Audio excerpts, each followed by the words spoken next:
Corona के संकट काल में भी चीन की कालाबाजारी और चालबाजी जारी है। चीन के पूर्वी लद्दाख में अपने सैन्य अभ्यास क्षेत्र में फौज की संख्या बढ़ा दी गई है, लेकिन भारतीय फौज की पैनी नजर इस पर है। इस बार चीन की हर चाल का जवाब मिलेगा। भारतीय सेना सरहद पर ही नहीं, कोरोना महामारी से निपटने के लिए भी करीब 4800 बेड्स तैयार कर चुकी है। सेना प्रमुख मनोज मुकुंद नरवणे से हमारे संवाददाता मंजीत नेगी ने एक्सक्लूसिव बातचीत की है। भर में कोरोना महामारी के खिलाफ लड़ाई में सेना युद्ध स्तर पर जुटी हुई है। हमारे साथ सेना प्रमुख जनरल मनोज मुकुंद नरवणे साहब हैं। जनरल साहब, सेना इस वक्त दोहरी चुनौती से निपट रही है, सरहद पर दुश्मन के खिलाफ और देश के अंदर कोरोना महामारी के खिलाफ। किस तरह से भूमिका इस वक्त सेना कोरोना के खिलाफ लड़ाई में निभा रही है? जो हमारी आर्मी की जो तजवीज़ है वो दो पहलुओं पर आधारित है।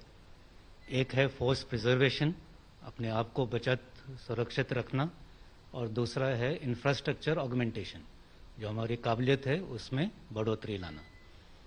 जहाँ तक फोर्स प्रिजर्वेशन का सवाल है, जैसे कि हमने पिछले साल किया था, उसी तरह हमने इस साल भी वही आदेश जारी किए, जिससे कि जो कोर्सेज है वो बंद किए, जो लोग छुट्टी जा रहे हैं वो छुट्टी या तो वो अपने गांव में ही रहे या छुट्टी पर हमने थोड़ी सी रोक लगा दी।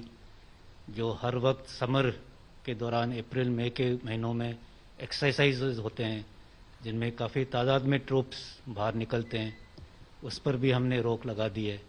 तो इस किस्म से के कदम उठाने से जो हमारे केसेस हैं वो काफ़ी कम हैं और इसलिए हम अपने आप को सुरक्षित रख पाएँ।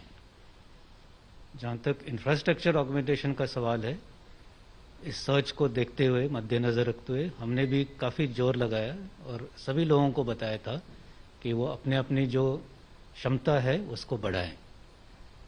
और ऐसे करने से पिछले एक महीने के अंदर अंदर मिडिल ऑफ अप्रैल 15 अप्रैल से लेकर अगर आप आज तक देखते हैं 16, 17, 18 मई तक इसमें बहुत ज़्यादा बढ़ोतरी हुई है। जैसे कि हमारे O2 बेड थे, ऑक्सीजन एनेबल्ड बेड, जो कि बहुत ज़रूरी है अभी, वो तकरीबन हमारे पूरे सारे MHs को मिला के तकरीबन 1800 थे। वो एक महीने के अंदर ये बढ़कर अभी 4800 हो गए, मतलब 2.5 गुना इसमें बढ़ोतरी हुई है। उसी तरीके से हमारे जो ऑक्सीजन स्टोरेज प्लांट थे वो कुछ 20-22 थे, वो अभी 40 से भी ज़्यादा हो गए हैं, तो वो भी एक काफ़ी बढ़ोतरी हुई है। जो हमारे ऑक्सीजन जनरेटिंग प्लांट्स थे वो चंद एक हॉस्पिटल्स में ही थे, क्योंकि हम भी जो है सिविल पर ही डिपेंड कर रहे थे अपने ऑक्सीजन सिलेंडर भरवाने के लिए, तो वो भी अभी बढ़कर तकरीबन 90 से ज़्यादा हो गए हैं। तो तकरीबन जितने हमारे हॉस्पिटल है वो ऑक्सीजन जनरेशन में भी सेल्फ सफिशिएंट हो गए। उसी तरह जो ऑक्सीजन कॉन्सेंट्रेटर है वो भी अभी 3000 से भी ज़्यादा है। तो इस तरीके से हमने काफ़ी हमारे इंफ्रास्ट्रक्चर में हमने बढ़ोतरी की है।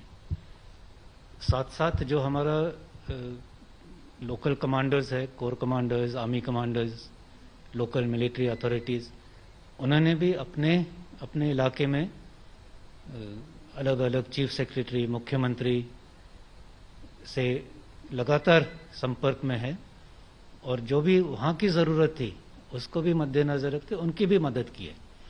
तो अगर नॉर्थ साउथ देखें तो उरी से लेकर नीचे बेंगलोर तक तकरीबन 10-15 इलाकों में, और वेस्ट से ईस्ट में देखें तो बाड़मेर, जोधपुर से लेकर जोशीमठ, ऋषिकेश, वाराणसी, गैंगटॉक, तेजपुर, कोहिमा, ईस्ट वेस्ट, ऐसे भी तकरीबन 30 जगह हैं।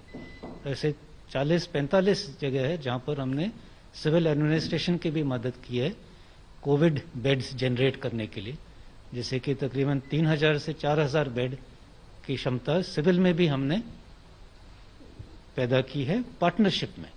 ये नहीं कि सर हमने किए, वो सिविल एडमिनिस्ट्रेशन की मदद से दोनों ने मिलके, क्योंकि जैसे आपने कहा कि ये लड़ाई पूरी देश लड़ रही, तो दोनों मिलकर हमने इस पर जोर दिया है। आपने प्रधानमंत्री से मुलाकात की थी, इस बार हमने देखा कि तीनों सेनाओं में भी बेहतर तालमेल दिख रहा है, तो किस तरह से इस तालमेल को सिविल एडमिनिस्ट्रेशन के साथ बढ़ाने की कोशिश की जा रही है? हाँ, तो जैसे मैं कह रहा था, नॉर्थ साउथ ईस्ट वेस्ट सभी जगह में हम फैले हुए हैं। तो जहाँ आर्मी ज़्यादा तैनात है वहाँ आर्मी लीड ले रही है। कोस्टल एरियाज में जहाँ नेवी है वहाँ नेवी लीड ले रही है इस सिविल और मिलिट्री के बीच में जो कोऑपरेशन करना है, और उसी तरह एयरफोर्स भी अपने अपने में इलाके में मदद कर रही है। इसके अलावा जो ट्रांसपोर्टेशन है जो विदेश से इंडिया आ रहा है और इंडिया के अंदर, इसमें भी तीनों सेनाओं का मिलकर काम हो रहा है। इंडियन नेवी के शिप्स के जरिए भी माल अंदर आ रहा है, एयरफोर्स के जो जहाज है उससे भी ट्रांसशिपमेंट हो रहा है, टैंकर्स का, ऑक्सीजन सिलेंडर्स का। और एक बार जब वो इंडिया में पहुंच जाते हैं और फिर इंडिया के अंदर बाय रोड अगर कहीं पर उनको मूव करना हो तो फिर आर्मी आ जाती है उसमें। तो उसके लिए हमने भी हमारे जो रोलिंग स्टॉक है, हमारे जो बड़े बड़े बोगी होते हैं, फ्लैट बेड जिस पर बड़ा सामान फिट किया जा सकता है, उस तरीके से हमने 400 से ज़्यादा हमने ये बोगी इंडियन रेलवेज के थ्रू इस्तेमाल किए हैं, टैंकर्स और बड़े बड़े सिलेंडर्स को एक जगह से दूसरी जगह ले। तो तीनों सेनाओं मिलकर इस पर लगे हुए हैं। अगर सेना की अपनी बात की जाए, जो सैनिक हैं उनको कोविड से बचाने के लिए जो वैक्सीनेशन का काम है और किस तरह से उनको उस पर काम किया जा रहा है? तो जैसे आपको मालूम है कि हम सबसे पहले तो हेल्थ केयर वर्कर्स थे वैक्सीनेशन के प्रायोरिटी में, उसके बाद फ्रंटलाइन वर्कर्स थे जिसमें पुलिस, फायर सर्विसेज और आर्म्ड फोर्सेस भी शामिल थे। तो हमारे वैक्सीनेशन काफ़ी पहले शुरू हो गया था और आज के डेट में जब हम बोल रहे हैं तो तकरीबन 90% जो आर्मी है उनको 2 शॉट लग चुके हैं। और इससे बड़ा फ़ायदा हुआ है कि कोविड की जो बीमारी है हमें बहुत कम लोगों को हुआ है 2 शॉट लगने के बाद। और इससे एक और फ़ायदा जो हुआ है कि जिनको कोविड हुआ है 2 शॉट लगने के बाद, वो बहुत माइल्ड केसेस हुए हैं, ज़्यादातर वो घर में ही रहकर ट्रीट हुए हैं, बहुत कम लोगों को हॉस्पिटल जाना पड़ा। इससे अपने आप जो हॉस्पिटल के ऊपर लोड है वो भी कम हो गया। तो इस तरीके से हम अपने आप का बचाव कर पाए हैं। एक सवाल इस बीच, जो अगर हम सरहद की बात करें, चाहे हमारी लाइन ऑफ एक्चुअल कंट्रोल हो, एलओसी हो, वहां पर क्या हमारी जो तैयारी है कोविड की वजह से कोई तैयारी पर फर्क पड़ता दिखा आपको? नहीं, जैसे मैंने कहा, ये जो हमने कदम उठाए हैं इसके वजह से जो हमारे ऑपरेशनल प्रिपेयर्डनेस और रेडीनेस के ऊपर जो है कोई असर नहीं पड़ा। हमने पिछले साल से ही इस तरीके के कदम उठाए थे और प्रोटोकॉल लागू किए थे जिससे कि कोई भी जो छुट्टी से आता है वो 1 या 2 बार टेस्ट होकर ही अपनी यूनिट में डिप्लॉय होता है, खासकर जो बॉर्डर एरियाज में। और इस वजह से जो बॉर्डर में ट्रूप्स डिप्लॉयड है वो एकदम 100% फिट है और हमारे ऑफ प्रिपेयर्डनेस में कोई कमी नहीं है। एक जो डेवलपमेंट दिख रहा है कि जिस तरह से पिछले साल चीन अपने ट्रेनिंग एरिया में आया था और उसके बाद उसने अंदर घुसने की कोशिश की, अभी दोबारा उन ट्रेनिंग एरिया में उसके ट्रुप्स नजर आ रहे हैं, उसको लेकर किस तरह से सेना नजर बनाए हुए है? आपने सही फरमाया कि फिर से वो ट्रेनिंग एरियाज में इनकी मूवमेंट हो रही है, लेकिन ये एक सालाना एक्टिविटी है। हर साल वो भी ट्रेनिंग के लिए आते हैं, हम भी अपने अपने ट्रेडिशनल ट्रेनिंग एरियाज में जाते हैं।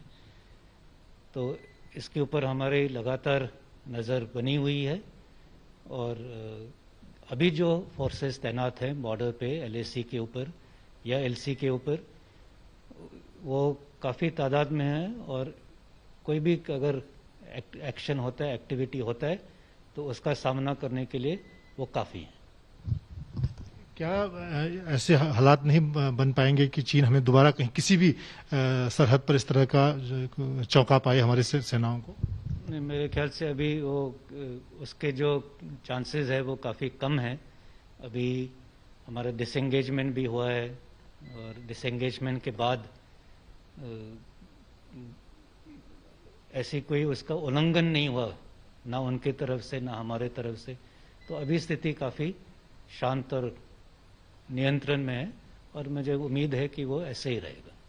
एक आखिरी सवाल, जिस तरह से हमने इस वक्त कोविड महामारी से पूरा देश जूझ रहा है, अभी ताउते तूफान का भी हमने देखा, उसमें भी सेना ने काफी काम किया। इंफ्रास्ट्रक्चर को आपको लगता है कि सेना को अपनी तरफ से इस तरह की आपदाओं से निपटने के लिए अपने इंफ्रास्ट्रक्चर को और मजबूत करने की जरूरत है, चाहे हॉस्पिटल्स हो चाहे दूसरी चीजें हो? अभी हमारा इंफ्रास्ट्रक्चर और जो कैपेबिलिटी है वो चाहे किसी कोविड के वजह से हो या किसी और वजह से हो, वो काफ़ी अभी बढ़ गई है। तो मैं समझता हूँ कि अभी हम कोई भी ऐसे नेचुरल कैलेमिटी भी होती है, चाहे साइक्लोन हो चाहे अर्थक्वेक हो, तो जो हमने एक्स्ट्रा भी फैसिलिटीज़ क्रिएट किए हैं वो उससे भी निपटने में काफ़ी होंगे। Thank you.